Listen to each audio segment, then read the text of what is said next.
Yeah, breaking news. Joe Biden to become the 46th president of the United States. He is now proclaimed the winner of the presidential election in the United States.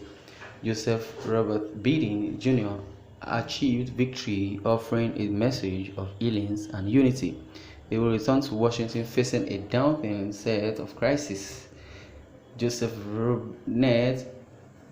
Biden Jr. was elected the 46th President of the United States on Saturday, promising to restore political normalcy and a spirit of national unity to confront raging health and economic crises, and making Donald Trump J. Trump a one-time president after 4 years to tumult in the White House.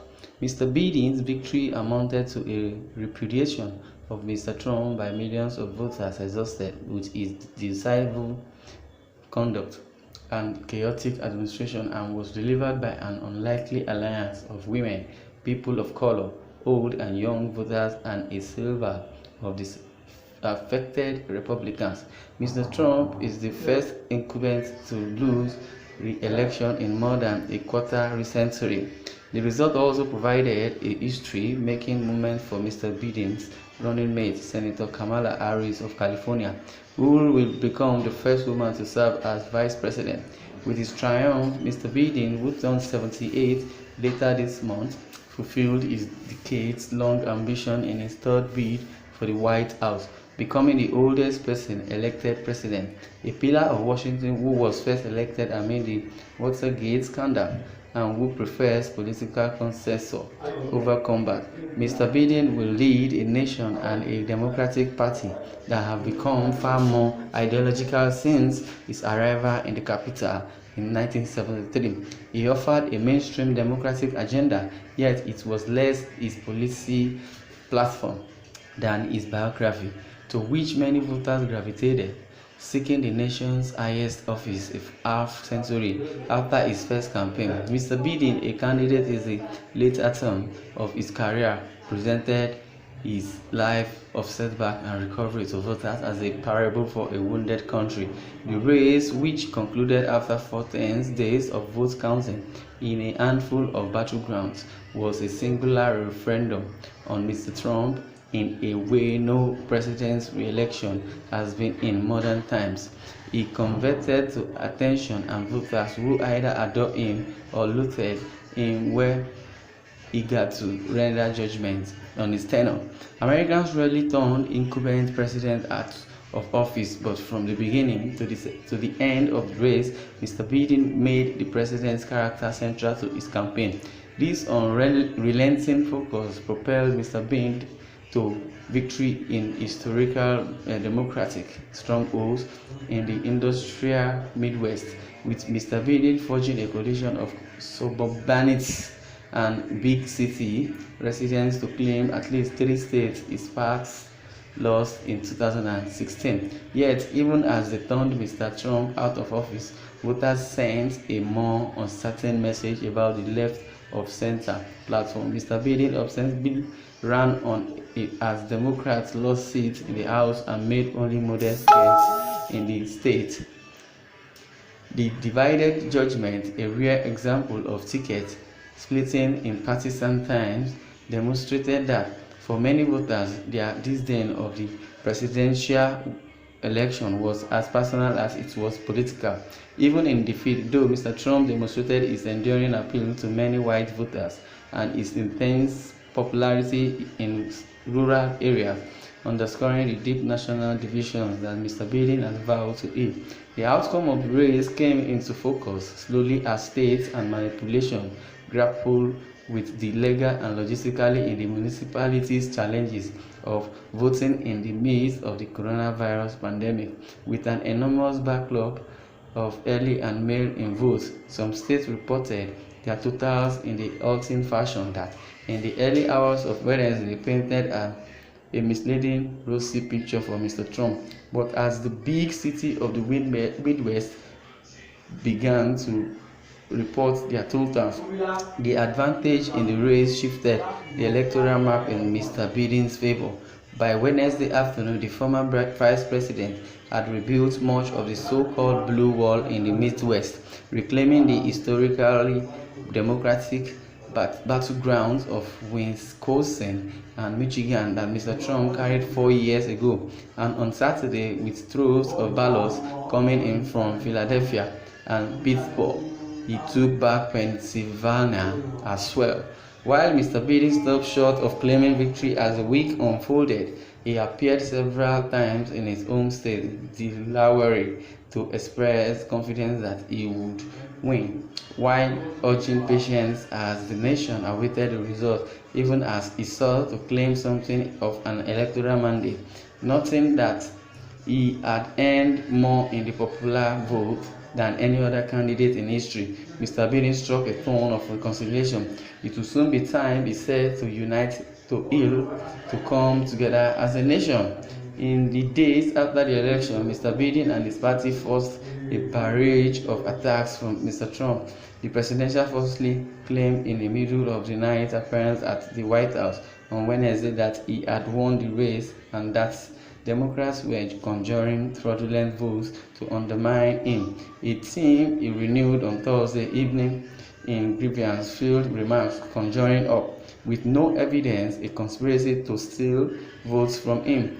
The president's campaign aides adopted a tone of brash defiance, and swing states fell to Mr. Biden, saying they would demand a recount in Wisconsin and take legal action to stop vote counting in Michigan and Pennsylvania.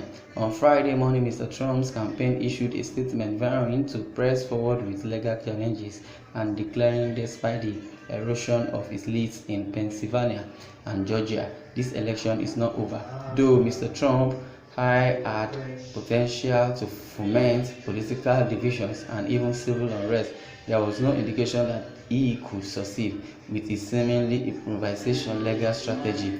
In the end, it was Pennsylvania that provided Mr. Biden the necessary 27 and 270 electoral college votes to claim victory, with Mr. Biden leading by over 4 million votes nationwide.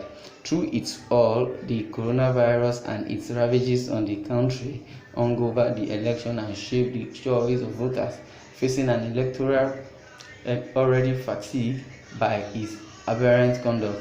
The president effectively sealed his defeat by minimizing a pandemic that has created stimulus and simultaneous health and economic crisis, beginning with the outbreak of the virus in the country at the start of the year through his own diagnosis last month and up to the last hours of the election.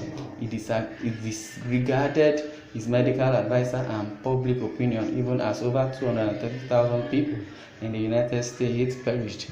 Mr. Biden, by contrast, sought to channel the dismay of those appalled by Mr. Trump's mismanagement of the pandemic. He offered himself as a safe harbor for a broad array of Americans, promising to guide the nation out of what he called the dark winter of the outbreak, rather than delivering a visionary message with bright ideological themes. While the president recalled mask wearing and insisted on continuing his large rallies, endangering his own staff members and supporters, Mr. Biden and Ms. Harris campaigned with caution, avoiding indoor events, insisting on social distancing, and always wearing masks, convinced that he could win back the industrial northern state that swung to Mr. Trump for 4 years ago. Mr. Biden focused his energy on Michigan, Wisconsin, and Pennsylvania.